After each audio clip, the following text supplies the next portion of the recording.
Hello anime lovers, welcome back to my channel. இன்னைக்கு நம்ம இந்த வீடியோவில் எதை பற்றி பார்க்க போகிறோம்னு பார்த்தீங்கன்னா கில் ப்ளூ சீசன் 1 எபிசோட் 8ஓட தமிழ் எக்ஸ்பிளனேஷன் தான் கைஸ் பார்க்க போகிறோம். ஸோ அதுக்கு முன்னாடி நம்ம சேனலை சப்ஸ்கிரைப் பண்ணாமல் யாராவது பார்க்குறீங்கன்னா மறக்காமல் நம்ம சேனலை சப்ஸ்கிரைப் பண்ணி சப்போர்ட் பண்ணுங்க கைஸ். அப்போ தான் நான் தொடர்ந்து வீடியோஸ் போட்டுக்கிட்டே இருக்க முடியும். சரி வாங்க கைஸ், நம்ம வீடியோவை ஸ்டார்ட் பண்ணலாம்.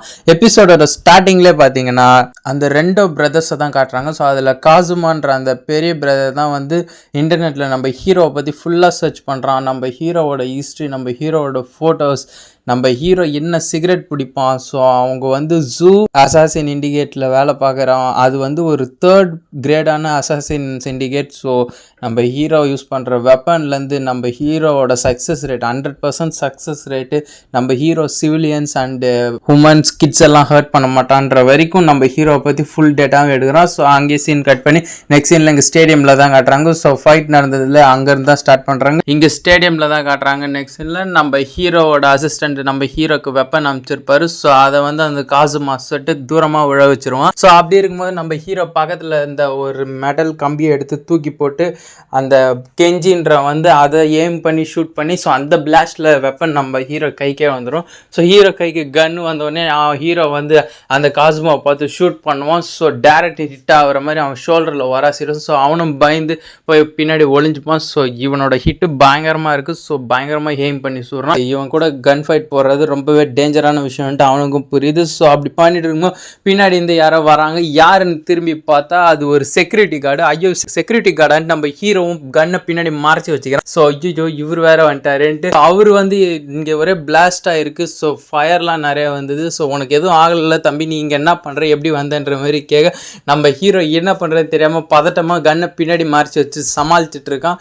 ஸோ அப்படி இருக்கும்போது அந்த காசுமா என்ன பண்ணுற, நம்ம ஹீரோவை ஷூட் பண்ணலாம் அட்டாக் பண்ணலான்னு வரும்போது நம்ம ஹீரோ சொல்கிறான், நில்லு இங்கே சிவிலியன் இருக்காரு. ஸோ நீ ஷூட் பண்ணக்கூடாதுன்ற மாதிரி சொல்ல, அதெல்லாம் உன்னோட பாலிசி, எனக்கு அந்த பாலிசியே இல்லை, நான் யாராக இருந்தாலும் கொண்டுடுவேன்ற மாதிரி நம்ம ஹீரோவை ஷூட் பண்ண எய்ம் பண்ண. அப்போ நம்ம அசிஸ்டன்ட் யோசிக்கிறான், இப்போ மட்டும் நம்ம பாஸ் நகர்ந்துட்டா அந்த புல்லட் வந்து அந்த செக்யூரிட்டி கார்டு மேலே பட்டு அவர் இறந்துருவாருன்ற மாதிரி யோசிக்க. ஸோ நம்ம ஹீரோவும் ஒரு நிமிஷம் ஈருன்னு சொல்ல அவன் யோசிக்காம டப்புன்னு சுட்டுறான். ஸோ நம்ம ஹீரோவும் வேற வழி இல்லாமல் கன் எடுத்து அவன் சுட்ட புல்லட்டை எய்ம் பண்ணி நம்ம ஹீரோ சுட்டு பிளாஸ்ட் பண்ணிடுறாரு. ஸோ அந்த காசுமா பயங்கர ஷாக்கு, அவன் உண்மையிலே பதட்டம் ஆகிட்டான். ஸோ இதுக்கு வாய்ப்பே இல்லை, இது ஒரு சாதாரண ஹியூமன் பண்ணக்கூடிய விஷயமே கிடையாது. நான் எய்ம் பண்ணி ஷூட் பண்ண புல்லட்டை அவன் ஷூட் பண்ணி பிளாஸ்ட் பண்ணியிருக்கான். இது வந்து ஒரு பயங்கரமான ஹிட்மேனால மட்டும்தான் செய்ய முடியுன்ற மாதிரி அந்த காசுமா யோசிக்கிறான். நாரன் கிட்சுயா. ஸோ இப்போ கிட்சுயா பார்மசி பற்றி போன ரூமர்லாம் உண்மைதான் பழைய. ஸோ அப்படி பார்த்தா நீ வந்து ஜோசோ வாகமி தானே? நம்ம ஹீரோவை பார்த்து கேட்க நம்ம ஹீரோக்கும் சரி நம்ம அசிஸ்டன்ட்டுக்கும் சரி கண்டுபிடிச்சிட்டான் அவன். அப்படியே நம்ம அசிஸ்டன்ட் கத்துறான், பாஸ் நான் உங்ககிட்ட அன்னைக்கே சொன்னேன் ஸ்கூலில் சேரும் போது வேற பேரில் சேருங்கன்ட்டு, நீங்கள் எதுக்கு உங்கள் உண்மையான பேரை கொடுத்து சேர்ந்தீங்க? நம்ம ஹீரோ என்ன பண்ணுறதுன்னு தெரியாமல் அது சரி ஒரு இதுவாக இருக்கு வெண்டு சேர்ந்துட்டேன்ற மாதிரி நம்ம ஹீரோ சொல்ல, சரி நெக்ஸ்ட் சீனில் நம்ம ஹீரோ வந்து அவங்ககிட்ட சொல்கிறோம், இல்லை என்ன சொன்ன, ஏதோ ஹிட்மேனு ஜோசோ ஆகுமியா, இல்லை பட் ஆனால் நான் ஒரு கதை சொல்கிறத கேளுன்ற மாதிரி நம்ம ஹீரோ சமாளிக்கிறதுக்காக ஒரு கதை சொல்கிறான். நீ சொல்கிற அந்த ஜூசோ வாகமி வந்து ஒரு பயங்கரமான மோசமான ஹிட்மேன். அவன் வந்து ஒரு நாள் ஒரு அழகான யங் லேடியை பார்த்துட்டு அவங்க மேலே காதலில் விழுந்து அவங்க கூட உல்லாசமாக சுற்றின்னு இருந்தான். ஸோ அவங்க 2 பேருக்கும் பிறந்த பையன்தான் நான். ஒரு கட்டத்தில் நான் பிறந்ததுக்கப்புறம் அவன் என்னையும் எங்கள் அம்மாவையும் தனியாக தவிக்க விட்டுட்டு ஏமாற்றிட்டு ஓடிட்டான். ஸோ அவனை பழி வாங்கிறதுக்காக தான் நான் இந்த ஸ்கில்லெல்லாம் கற்றுக்கிட்டேன்ட்டு நம்ம ஹீரோ உருட்டுகள் மேலே உருட்டுகள் விட. ஸோ நம்ம அசிஸ்டண்ட்டும், பாஸ் நீங்கள் சொல்கிறதுல பல தப்பு இருக்குது, பல மிஸ்டேக் இருக்குன்ற மாதிரி அவன் சொல்ல, இந்த பக்கம் பார்த்தா அந்த காசுமா கண் கலங்கி அழுகுறான். அவன் நம்பிட்டான் அப்படின்ற மாதிரி 2 பேருக்குமே ஷாக்கு. நம்ம ஹீரோ விட்ட கதையை இவன் நம்பிட்டு நீ ரொம்ப கஷ்டப்பட்டிருக்க தெரியுது அப்படின்ற மாதிரி அவனும் ஃபீல் பண்ணி பேசுகிறான். பட் ஆனாலும் என் தம்பியும் இதுக்கு முன்னாடி இப்படி பேசாமலாம் இல்லை, அவனும் நல்லா பேசிட்டு தான் இருந்தான். ஃப்ளாஷ்பேக் காட்டுறாங்க. இவன் வந்து ஒரு மேஜிக், இவனுக்கு ரொம்ப மேஜிக்னா பிடிக்கும். ஸோ இவன் மேஜிக்லாம் நல்லா சூப்பராக பண்ணுவான்.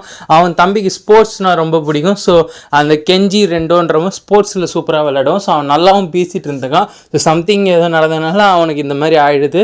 ஸோ அவனை திரும்ப பேக் டு கொண்டு வரதுக்காக அந்த பார்மக்யூட்டிக்கல் கம்பெனியில் சேர அந்த மெடிசன் வந்து யூஸாக இருக்கணும்னால அவன் தம்பிக்கு வந்து நம்ம நாரனை கல்யாணம் பண்ணி வச்சு அது மூலியமாக அந்த கம்பெனியை டேக் ஓவர் பண்ணி அது கெஞ்சி ரெண்டோவை திரும்ப பழையபடி மாற்றணுன்ட்டு இந்த அண்ணங்காரன் யோசிக்கிறான். ஸோ இப்படி இருக்கும்போது நம்ம ஹீரோ வந்து நம்ம நாரனை காப்பாற்றணுன்றதுக்காக அதை தடுக்கிறதுக்காக நிற்கிறான். அந்த காசுமா வந்து ஒரு லைட்டர் மாதிரி ஒன்று எடுக்கிறான். ஸோ அதை எடுத்து ஓப்பன் பண்ணுறான். நம்ம ஹீரோவும் லைட்ரான்னு பார்க்குறான். ஸோ அவனோட ஸ்பெஷல் பவர் ஹிப்னோடைஸ் பண்ணுறது தான் போன எபிசோட்லேயே காட்டியிருப்பாங்க. ஸோ அவன் சொல்லியிருப்பான் ஹிப்னோடைஸ் தான் என்னோட ஸ்பெஷல் பவர்ன்ற மாதிரி. ஸோ அதனால் அந்த லைட்டர் ஓப்பன் பண்ணி இப்படி தட்டும் போது அந்த லைட்டர்லேருந்து ஒரு சவுண்டு மாதிரி கிரியேட் ஆகும்.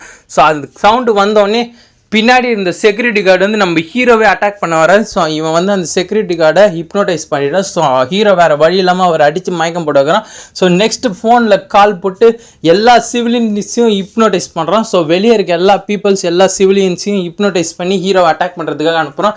நம்ம ஹீரோக்கு பயங்கர ஷாக்கு. ஸோ சிவிலியன்ஸை நம்ம ஹீரோவால் தாக்கவும் முடியாது. ஸோ அவங்ககிட்ட தப்பிச்சு தான் ஆகணும். ஸோ சேஃபாக தப்பிக்கணுன்ற மாதிரி நம்ம ஹீரோவும் யோசிக்கிறோம். ஸோ இந்த பக்கம் பார்த்தீங்கன்னா நம்ம ஹீரோ வந்து நம்ம டென்மாக்கு கால் பண்ணுறோம். ஸோ டென்மா நீ எங்கே இருக்க, நீ சேஃப் தானே கேட்க, வாகமி நான் நல்லா தான் இருக்கேன், கோல்ஃப் பாலை வச்சு அடிச்சதுல நம்ம செத்துருப்போம். ஸோ அதில் ஓடும் போது நீயும் நான் பிரிஞ்சுட்டோம். ஸோ நான் இங்கே வந்து ஒரு கேபின் மாதிரி இருக்கு, இதுக்குள்ளே வந்திருக்கேன். ஸோ நான் ஒரு பயங்கரமான ஸ்போர்ட்ஸ் மேனு. ஸோ அதனால் நான் பயந்து ஓட போகிறது இல்லை. ஸோ நான் ஒரு ரிஸ்க் எடுக்கலான்னு இருக்க மாதிரி சொல்லிட்டு அவனும் ஃபோனை கட் பண்ணிடுறான். ஸோ நம்ம ஹீரோ வந்து இப்போ டென்மாவையும் கண்டுபிடிக்கணும், இந்த பக்கம் இவங்ககிட்ட இருந்து தப்பிக்கணுன்ற மாதிரி ஒரு அதே சமயத்தில் நாரனையும் காப்பாற்றி ஆகணும். ஸோ இந்த கிரிட்டிக்கலான சுச்சுவேஷன் நம்ம ஹீரோ இருக்கும்போது நம்ம டென்மா ஒரு பக்கம் என்ன பண்ணுறேன், எல்லா ஃபுட்பாலையும் கலெக்ட் பண்ணிட்டு வந்து நான் ஒரு ட்ரிபிள் ட்ரையர் சூப்பர் மேன் அத்லட்டாக வரணுன்றதுக்காக நம்ம டென்மாவும் அந்த கெஞ்சியும் ஃபைட் பண்ணுறதுக்காக நிற்கிறாங்க. ஸோ அவன் வந்து எல்லா கோல்ஃபையும் செட் பண்ணி வச்சுட்டு நிற்கிறான், இவன் வந்து எல்லா ஃபுட்பாலையும் செட் பண்ணி வச்சுட்டு நிற்கிறான். ஸோ ரெண்டு பேரும் மாற்றி மாற்றி அடிச்சுக்கலான்ட்டு வரும்போது ஒரு செகண்ட் ரெண்டு பேருமே நின்றுடுறாங்க. ஸோ அப்போ அந்த கெஞ்சி என்ன பண்ணுறான், என்னடான்னு பார்த்தா நம்ம நாரன் நடுவில் வாங்கி கிடக்குறாங்க. ஸோ அந்த கெஞ்சி என்ன பண்ணுறான்,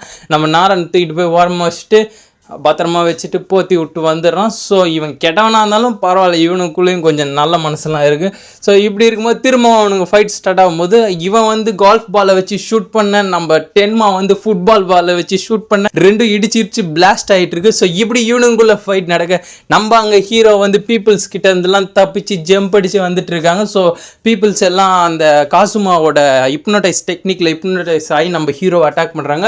ஸோ இப்படி இங்கே ரெண்டு பக்கமே ஃபைட் போயிட்டு இருக்கு. நம்ம ஹீரோ வந்து எப்படியாவது டென்மாவையும் கண்டுபிடிச்சி காப்பாற்றணும். ஸோ அதே சமயத்தில் நாரனையும் காப்பாற்றணுன்ற மாதிரி மைண்ட் செட்டில் இந்த பீப்புள்ஸ் கிட்ட இருந்து தப்பிக்கணும்னு யோசிச்சு போயிட்டு இருக்காரு. ஸோ அப்படி வெளியே வரும்போது ஸோ அங்கே வந்து நிறைய ஃபயர் இன்ஜின்ஸ் ஆம்புலன்ஸ்லாம் இருக்குது. ஸோ நம்ம ஹீரோ வந்து யோசிக்கிறாரு.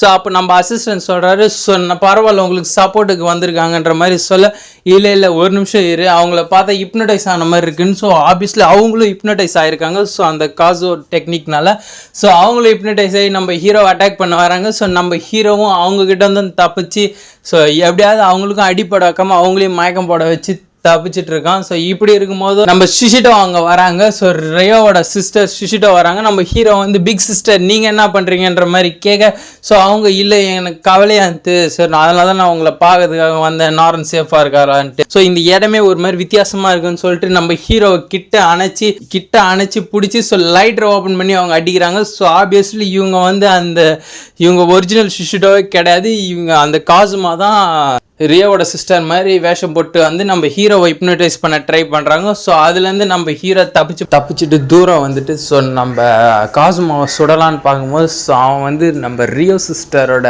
வேஷத்தில் இருக்கிறதுனால நம்ம ஹீரோக்கு மனசு வரல. ஸோ அவன் வந்து ஃப்ரெண்டோட வேஷத்தில் இருக்கிறதுனால அவனால் சுட முடியல. ஸோ அப்போ அசிஸ்டண்ட் யோசிக்கிறார், பாஸ் வந்து ஹிட்மேனாக இருக்கும்போது பயங்கரமாக இருந்தார். ஸோ இப்போ ஸ்கூலுக்கு போக ஆரம்பித்ததுக்கப்புறம் தான் ஃப்ரெண்டு கிட்ட வந்து தன்னோட கைண்டான சைடை காட்ட ஆரம்பிச்சிரு. ஸோ இப்போ வந்து அவன் வந்து ஷிஷிட்டோவோட வேஷத்தில் இருக்கிறதால நம்ம பாஸ் எல்லாம் அவனை சுட முடியாது. ஸோ இப்போ என்ன பண்ண போகிறாரு யோசிக்கும் போது தான் நம்ம ஹீரோ அங்கே என்ன பண்ணுறது, அந்த கன்னை வந்து மேலே பார்த்து சுடுறாரு நம்ம ஹீரோ. ஃபஸ்ட்டு 2 வாட்டி மேலே பார்த்து சுட்டுட்டு தப்பிச்சு ஒரு இடத்துல போய் ஒளிஞ்சிக்கிறாரு. ஸோ ஒளிஞ்சிக்கிட்டதுக்கு அப்புறம் நம்ம காசுமா என்ன பண்ணுறான், ஸோ ஒரு சிவிலியனை பிடிச்சி சூசைட் பண்ணிக்கிற மாதிரி வச்சுட்டு ஸோ அந்த இடத்துல வந்து அவன் மிரட்டுறான். நம்ம ஜோசப் ஆகமி வெளியே வரலன்னா இவரை நான் கொண்டுடுன்ற மாதிரி அவன் மிரட்ட. ஸோ வேறு வழி இல்லாமல் நம்ம ஹீரோவும் வெளியே வர்றாரு. ஸோ அவர் எதுவும் பண்ணாதன்ற மாதிரி வெளியே வர்றாரு. ஸோ இந்த இடத்துல நம்ம ஹீரோ யோசிக்கிறாரு, பொதுவாக இந்த மாதிரி சீன்லலாம் வந்து ஒரு பொண்ணு கழுத்தில் வில்லன் மாதிரி இருக்கும், கத்தியை வச்சு தான் மிரட்டுவோம். ஸோ இங்கே சீனே ஆப்போஸ் ஆகிருக்குன்ற மாதிரி நம்ம ஹீரோ யோசிச்சுட்டு வெளியே வர்றாரு. ஸோ வெளியே வந்தோடனே உன்னோட கண்ணை தூக்கி போட்டுனோடனே நம்ம ஹீரோவும் கண்ணை தூக்கி போட்டுடுறாரு. அந்த காசுமா என்ன பண்ணுறான், ஸோ உன்னோட கடைசி விஷயம் எதனா இருக்கான்னு சொல்லுன்ற மாதிரி சொல்லும் போது நீ தயவு செஞ்சு அந்த மாஸ்க்கை மட்டும் கழட்டுறியான்னு சொல்ல, சரி ஓகே உன்னோட கடைசி விஷயம் நான் இது பண்ணுறேன்னு சொல்லிட்டு அந்த காசுமாவும் ரியோ சிஸ்டரோட ஒரு மாஸ்க்கை கட்டிடுறான். நம்ம ஹீரோ ஆல்ரெடி ஷூட் பண்ண புல்லட் வந்து சைடில் வந்து ஒன்று விழும், காசுமாவோட ஹேண்டில் ஹிட் ஆகிற மாதிரி இருக்கும். ஸோ இதுக்கு வந்து வாய்ப்பே இல்லைன்ற மாதிரி நம்ம அசிஸ்டன்ட் சொல்லுவான். ஸோ நம்ம ஹீரோ அப்பயே சுட்டது ரேண்டமாக சுடலை, கால்குலேட் பண்ணி சுட்டிருக்கான். ஸோ சுட்டதுனால வந்து அந்த விண்டோட கால்குலேஷனை வச்சு இது இந்த டைமில் வந்து கீழே ஹிட் ஆகணுன்ற மாதிரி நம்ம ஹீரோ சுட்டிருக்கான். ஸோ நம்ம அசிஸ்டண்ட் வந்து இது வந்து ஹியூமன்ஸால் பண்ணக்கூடிய விஷயமே இல்லை, இது இம்பாசிபிள்ன்ற மாதிரி சொல்கிறான். நம்ம ஹீரோ பல வருஷமாக இந்த மாதிரி ஸ்னைப்பிங் எக்ஸ்பீரியன்ஸ் இருந்ததுனால ஸோ இதெல்லாம் அசால்ட்டாக பண்ணுவோம். ஸோ அப்படி இருக்கும்போது அங்கே வந்து இன்னொரு புல்லட் வந்து அந்த அங்கே நிறைய ஃபயர் ஃபோர்ஸ் அண்ட் ஆம்புலன்ஸ்லாம் வந்து இல்லை. ஸோ அதுலேருந்து ஒரு ஸ்டிச்சரில் அடித்து அது டயர் பிளாஸ்ட் ஆகும். ஸோ நம்ம ஹீரோ வந்து கையை நீட்டி வச்சுட்டு இருப்பாரு. ஸோ கரெக்டாக அந்த கையிலே வந்து அந்த காசுமா பஞ்சு வாங்கி கீழே வந்துடுவோம். அப்படியே கொஞ்ச நேரம் கழிச்சு அந்த காசுமா எழுந்துக்கிறான். ஸோ நம்ம இவ்வளோ அக்யூரேட்டாக இது பண்ண வாய்ப்பே இல்லை. ஸோ அப்படின்ட்டு நம்ம ஹீரோவை பார்த்து யோசிக்கிறான், இவன் சாதாரண ஆள் இல்லை, ஸோ இவனுக்கு பல வருஷம் எக்ஸ்பீரியன்ஸ் இருக்கணும். ஸோ அப்படி இருந்தால் தான் இந்த மாதிரி பண்ண முடியுன்ற மாதிரி நம்ம காசுமா நம்ம ஹீரோவை பார்த்து யோசிக்கிறான். ஸோ அப்படியே நம்ம ஹீரோவும் வந்து பிரச்சனை முடிஞ்சுன்ற மாதிரி இருக்கும்போது ஸோ அந்த காசுமா சொல்கிறான், இல்லை இப்போ கூட நீ ஜெயிக்கலை, நான் ஆல்ரெடி நாரனை ஹிப்னோடைஸ் பண்ணிட்டேன். ஸோ அவள் கண்மொழிக்கு மேலே ஃபஸ்ட்டு யாரை பார்க்குறாளோ அவங்க மேலே தான் அவள் லவ்வில் விழுந்துருவா அப்படின்ற மாதிரி சொல்ல நம்ம ஹீரோக்கு பயங்கர ஷாக்கு. ஸோ ஏன்னா அங்கே அந்த தம்பிக்காரன் தான் அங்கே இருக்க அந்த கெஞ்சின்றவன். ஸோ நம்ம நாரன் வந்து அவனை பார்த்துட்டா ஸோ அவன் மேலே லவ்வில் வந்துடுவாங்க, இவனுங்க பிளானும் நிறைவேறிடும். ஸோ அதை தடுக்கிறதுக்காக நம்ம ஹீரோ வேகமாக ஓடுறாரு. ஸோ நாரன் தயவு செஞ்சு கண்ணை மட்டும் முடிச்சிட்டாதான் நம்ம ஹீரோ நினச்சிக்கிட்டே ஓடுறாரு. ஸோ அங்கே இந்த எபிசோடு முடியுது. ஸோ நெக்ஸ்ட் எபிசோடில் தான் பார்க்க போகிறோம். ஸோ நாரன் கண் முழிச்சாங்களா, என்ன நடந்தது, ஸோ யாரை பார்த்தாங்க, ஸோ அங்கே இருக்கிற ட்விஸ்ட் அண்ட் டர்ன்ஸை பார்க்கலாம். ஸோ கீப் வாட்சிங் கைஸ். அதுக்கு முன்னாடி நம்ம அனிமி டெம்ப்ளேட் சேனலை மறக்காமல் சப்ஸ்கிரைப் பண்ணிவிடுங்க. ஸோ தேங்க்யூ ஃபார் வாட்சிங் கைஸ். உங்களை நெக்ஸ்ட் எபிசோடில் மீட் பண்ணுறேன்.